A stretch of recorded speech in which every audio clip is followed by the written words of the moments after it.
नमस्कार, news bioscope देख रहे हैं आप। मैं हूं मनीष कुमार वर्मा।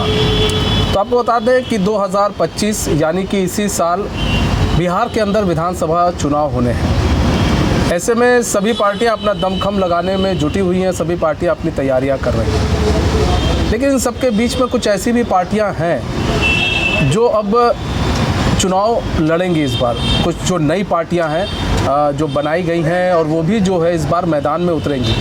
और कहा जा रहा है कि ये जो पार्टियां हैं, जो छोटी पार्टियां हैं, ये भी कहीं ना कहीं समीकरण बिगाड़ सकती हैं इस बार 2025 में विधानसभा चुनाव बिहार का। वो इसलिए भी क्योंकि बिहार के अंदर जात पर काफ़ी वोट पड़ते हुए देखा जाता है। जातीय वोट काफ़ी पड़ता है बिहार में। जात पात की जो यहाँ पर वोट है काफ़ी है। तो ऐसे में काफ़ी समीकरण जो है बिगड़ सकते हैं। कुछ पार्टियाँ ऐसी अब नई पार्टियाँ आ रही हैं। उसी में से एक पार्टी है जो इस बार 2025 का विधानसभा चुनाव बिहार का लड़ेगी। पार्टी का नाम है राष्ट्रीय जनसंभावना पार्टी। ये पार्टी भी काफ़ी दिनों से है, लेकिन अब कह सकते हैं उतना नाम, उतना फेम नहीं मिला है। लेकिन अब धीरे धीरे ये भी पार्टी चुनावी मैदान में और चुनावी मोड में आ चुकी है। इनके राष्ट्रीय अध्यक्ष उपेंद्र सहनी जी जो इस वक्त हमारे साथ मौजूद हैं। उपेंद्र सहनी जी, स्वागत है आपका न्यूज़ बाइस्कोप। धन्यवाद।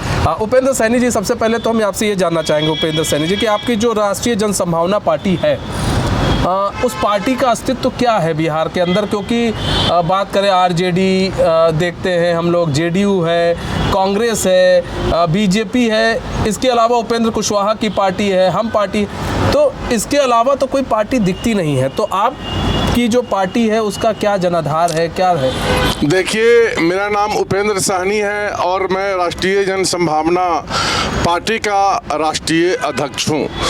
अभी विगत 2024 में जो लोकसभा इलेक्शन हुआ था उसमें हमने 21 जगह से इलेक्शन लड़ाया था, जिसमें 1,80,559 वोट हमने प्राप्त किया, जो छोटी पार्टियां में सबसे अव्वल रहा।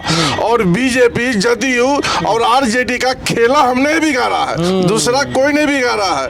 आने वाले विधानसभा में हम 243 विधानसभा में इलेक्शन लड़ाएंगे और भाजपा मुक्त सरकार बनाने का हम सोच रहे हैं। भाजपा भगाओ, राजपा लाओ, देश बचाओ मेरा नारा रहेगा और हम की बार हमारी सरकार बनेगी। क्योंकि जदयू से और एनडीए से जो है बीजेपी से पूरा के पूरा जनता उब चुकी है।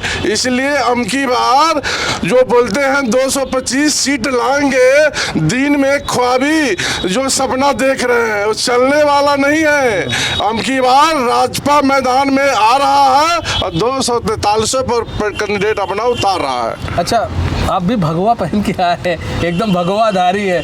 तो क्या भाजपा की सोच पर चल रहे हैं? आप भी भगवा पहन के भाजपा की सोच पर चल रहे हैं? क्योंकि आप शायद भाजपा के साथ कभी रहे हैं, ऐसा हमने सुना है।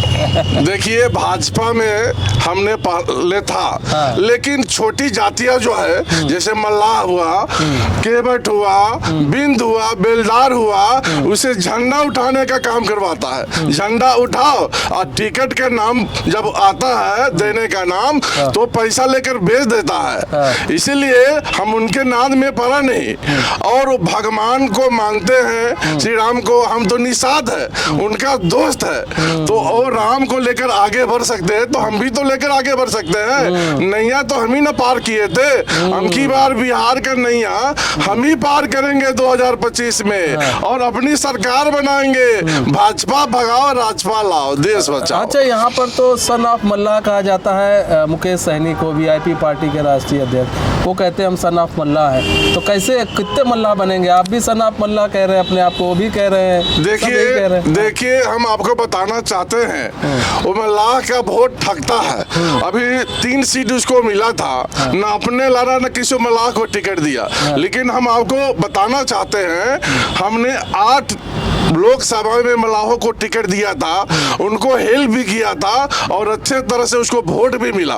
तो मुकेश सहनी जो है वो बिजनेस करता है, he is the thug of Mallah but I am the brother of Mallah. ये सब समझ चुका है, बिहार की जनता समझ चुका है, ये व्यवसाय करने के लिए आया है। अभी व्यवसाय चलने वाला नहीं है क्योंकि उपेंद्र सहनी मैदान में आ चुका है और हमने वादा किया है कि मल्लाह को 111 टिकट देंगे, उनको धन बल भी देंगे, चाहे जहां से लाना पड़े, लेकिन हम उनको मदद करेंगे।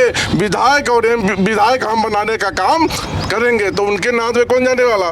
देखिए कृषि का मोटर आता है कि हम हमारे पार्टी का हम मुख्यमंत्री बनेंगे, लेकिन वो मुख्यमंत्री बनाना चाहता है तेजस्वी को। मल्लाह बिहार के इतना मूर्ख नहीं है जितना वो समझ रहा है। अमकी बार उसका लोटिया डूबने वाला है। सिमरी बख्तियारपुर में हमारे वोट से ही हारा था, अमकी बार पूरा नस्ना भूत नहीं कर दिया तो मेरा नाम उपेंद्र सहनी नहीं। तो क्या मतलब निस्तेनाबूद करने के लिए ही उतरे हैं आप लोग? मतलब किसको किसको निस्तेनाबूद करेंगे? भी एक तब तो आप बीजेपी के भी है, जेडीयू को भी निस्तेनाबूद करेंगे। आप मुकेश सहनी की भी बात की जाए, मुकेश सहनी को भी आप कह रहे हैं निस्तेनाबूद करेंगे। चूंकि हवा बहुत चल रहा है तो हमारा जो बैनर है वो थोड़ा पीछे गिर गया है, तो उसको थोड़ा अदरवाइज मत लीजिएगा। तो यहाँ पर देखिए, यहाँ पर कहा जाए तो किसको किसको आप लोग टारगेट पर रखे हैं अपने? देखिए यहाँ पर एनडीए और इंडिया दो गठबंधन है, उसमें मुकेश सहनी आते हैं और इसमें 4 पार्टियां आती है। तो हमको तो दोनों से टक्कर है ना, किसी से मोहब्बत थोड़ी है। जनता की भलाई के लिए हम पूरा उतारेंगे ना। हमारी सरकार आएगी तो बिहार को विकास करेंगे। देखिए नीतीश कुमार जी बोलते हैं हम न्याय संगत जो है यहाँ पर अपना सरकार चलाते हैं, लेकिन इनके राज में इतना भ्रष्टाचार फैल गया है कि बिना घूस लिए कोई काम करता नहीं है। जैसे देख लीजिए एक ही महीना के अंदर में 20 पुल ध्वस्त हो जाता है, लेकिन किसी का गिरफ्तारी वो नहीं करते। अभी दारू बंद है और दारू सभी जगह मिलता है, दारू भूत जैसे है, दिखता कहीं नहीं लेकिन बिकता सभी जगह है। देखिए दारू इसलिए बंद किया है, 1000 करोड़ रुपया हर साल सरकार का रेवेन्यू जो है नुकसान होता है, लेकिन इनडायरेक्ट रूप में नीतीश कुमार जी के पॉकेट में जाता है, इसलिए दारू बंद किया है। यहाँ की जनता भली भांति जान चुके हैं। यहाँ के एसी एसटी ओबीसी माइनॉरिटी का 90% आदमी जेल में बंद है, यानी इन लोगों का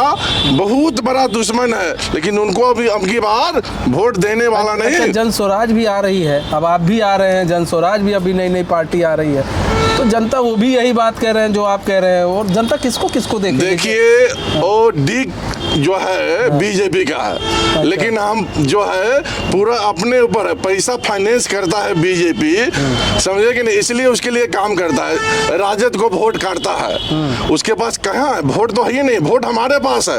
वोट हमारा, राज तुम्हारा, नहीं चलेगा नहीं चलेगा। हम की बार टोटली फेल हो जाएगा जन स्वराज, उसको कहीं दिखेगा ही नहीं।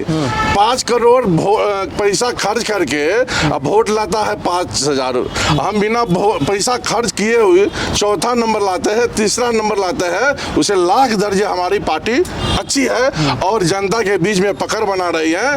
खाली पैसा खर्च करने से नहीं होता है, धन सेट बनने से नहीं होता है, जनता के बीच में जाकर आप प्रचार कीजिएगा हम क्या करेंगे, कौन उपेंद्र सहनी है, तभी वोट मिलने वाला है। हमने तो दिखला दिया है, हमने 21 जगह इलेक्शन लड़ा करके 3रे नंबर का पार्टी बना है, लेकिन वो बोले तो हम 4 सीट उपचुनाव में जीतेंगे, 5000 पर टाइम फीस, यानी प्रशांत किशोर जी टोटली फेल, ये पूरा के पूरा फेल है। वो तो पैसा कमाने के लिए आया है, मुकेश सहनी पैसा कमाने के लिए आया है, लेकिन उपेंद्र सहनी जो है राजनीति करने के लिए आया है, बिहार को विकास करने के लिए हमने आया है और दबे कुचले समाज को आगे बढ़ाने के लिए आया है।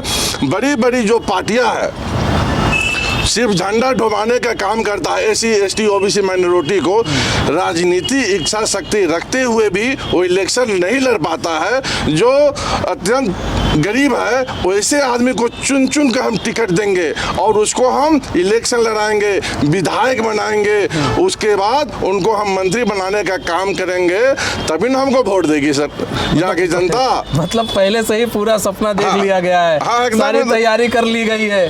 अभी कोई चुनाव भी दूर दूर तक नहीं है कब होगा, लेकिन आप पूरी तैयारी में है, सपना अपना सब देख लिया। देखिए पहले प्रचार, फिर संचार, फिर सरकार। हमने प्रचार भी कर दिया है, तीसरे नंबर के पार्टी बन भी गया है। अब की बार पहले नंबर का पार्टी बन जाएगा, ये उम्मीद के साथ हम पूरा चुनाव में अपना प्रत्याशी उतारेंगे। अच्छा, बिहार के अंदर बिना अलायंस के कैसे चुनाव लड़ेंगे, क्योंकि अलायंस बहुत ज़रूरी है।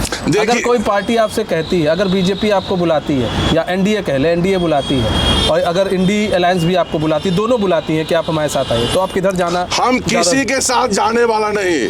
अकेला रास्ता चलो रे, अकेला रास्ता चलो। अच्छा। हम किसी के बैसाखी पर चलने वाले नहीं। हमारा झंडा एजेंडा अलग है और बीजेपी का शोषण करने का झंडा एजेंडा है और राजद को लूट मार करने का झंडा एजेंडा है। हम दोनों को नाद में पड़ने वाले नहीं। साहनी समाज हमारे साथ है 99%। 1% ही इधर उधर जाएगा जो पैसा पर बिकता हो, इसलिए किसी के पास हम जाने वाले नहीं है। हम तो अकेले चुनाव 243 पर लड़ाएंगे। हम सरकार बनाने के सोच रहे हैं, किसी के नाद में जाने वाले हम सोच नहीं रहे हैं। अच्छा, तो जमीन कहाँ है अभी आपकी? उतनी आपके कितने कार्यकर्ता होंगे? क्या बिहार के अंदर इतने कार्यकर्ता हैं? जैसे आप जेडीयू को हराने की बात करते हैं, आप बीजेपी को हराने की बात करते हैं, आप आरजेडी को हराने की बात करते हैं, तमाम पार्टियों को हराने की बात करते हैं, लेकिन इतने कार्यकर्ता भी होने चाहिए आपके। हैं जमीन पर? हमारे पास लाखों कार्यकर्ता है, करोड़ों में है, लेकिन वोट आए तब नहीं तीसरा नंबर बना है। हमने वोट दिया, कार्यकर्ता ही नहीं दिया हमको, पब्लिक ही नहीं दिया है। देखिए उनके बीच में ऑप्शन बन के जाइएगा, तभी ना बीजेपी को हम हराएंगे और उसके बाद हम जीतेंगे। भी ऑप्शन है, तीसरे विकल्प की बिहार में जरूरत है, अत्यंत जरूरत है। जो ठगवा सब है, घूम रहा है, पैसा कमाने के लिए ढूंढ रहा है, वो चलने वाला नहीं। हम की बार वोट जनता जो है, गरीब जनता हमको ही देने वाली है, क्योंकि मेरा नारा ही है, क्योंकि इन दोनों से छुटकारा पाना है और उपेंद्र सहनी के पार्टी को हम की बार लाना है। बिहार की जनता भी बोल रही है, इसलिए तो दूसरा नंबर का पार्टी हमने बना है। मतलब कि आपको लग रहा है कि इस बार जो है तीसरे विकल्प के रूप में जनता आपको देख 100 to 100% हम तीसरे विकल्प के रूप में आएंगे और अपनी सरकार भी बनाएंगे और हमारे पार्टी का ही मुख्यमंत्री रहेगा। हमारे जो है प्रदेश अध्यक्ष राजपूत समाज से आते हैं, सोनू कुमार सिंह, पहले से अनुनाश्रय संबंध है मल्ला और राजपूत में। राजपूत जो है राम थे पहले, हम निषाद उनके भाई थे, ठीक है ना। हम की बार दोनों मिल गए हैं तो तीसरा का क्या मतलब? अच्छा। हाँ, हम की बार तो जरूर बनाएंगे। मल्ला समाज से मुख्यमंत्री बनाएगा और वो मुख्यमंत्री जो है राजपूत समाज से रहेगा। भाई एकदम हिला देना। मतलब मुख्यमंत्री, डिप्टी सीएम सब बना दिया, पूरा बंटवारा हो गया, सब पूरा बंटवारा हो गया। बिना ख्वाब के कुछ काम होता नहीं ना। अच्छा, मतलब पूरी बातचीत भी हो गई, बातचीत हो गई है, गठबंधन हो गया है। प्रदेश अध्यक्ष आप क्या देखिए, हमारा जो है कैबिनेट जो है, कौन मुख्यमंत्री बनेगा क्या, हम तो सहयोगी है ना। हम तो पार्टी चलाने वाले हैं, हम जिसको बनाना है हम बनाएंगे। हमारा कैबिनेट जो बैठेगा वो बनाएगा, हम क्या बनेंगे? हम तो बनाने, आई am the king maker, I am not मंत्री, बनेंगे ही नहीं ना। अच्छा, मतलब कि कैबिनेट भी आप सोच लिए। चलिए, बहुत बहुत धन्यवाद उपेंद्र सहनी जी हमारे साथ जुड़ने के लिए और अपना बहुमूल्य समय देने के लिए। तो हमारे साथ उपेंद्र सहनी जी थे और देखिए इनका कहना है इस बार तीसरे विकल्प के रूप में जो है राष्ट्रीय जन संभावना पार्टी जो है उभर कर आएगी। और देखिए इन पार्टियों को हल्के में भी नहीं लेना है, क्योंकि जातीय समीकरण यही सब पार्टियां बिगाड़ देती हैं। जैसा कि अभी उपेंद्र सहनी ने बताया कि किस तरह से हमने मुकेश सहनी का जातीय समीकरण बिगाड़ दिया था और 1 लाख से ज़्यादा हम वोट लेकर भी आए हैं फील्ड के अंदर। तो ऐसे में इस तरह की पार्टियों को हल्के में भी नहीं लिया जा सकता है और खेल भी बिगाड़ती है। अब देखना ये होगा कि 2025 के चुनाव में जो राष्ट्रीय जन संभावना पार्टी है वो कितना खेल बिगाड़ते हुए दिखाएगी। फिलहाल हमारे इस खास पेश का समय बस इतना ही। मुझे दीजिए इजाज़त, तो खबरों के साथ बने रहने के लिए देखते हैं न्यूज़ बाइस्कोप। नमस्कार।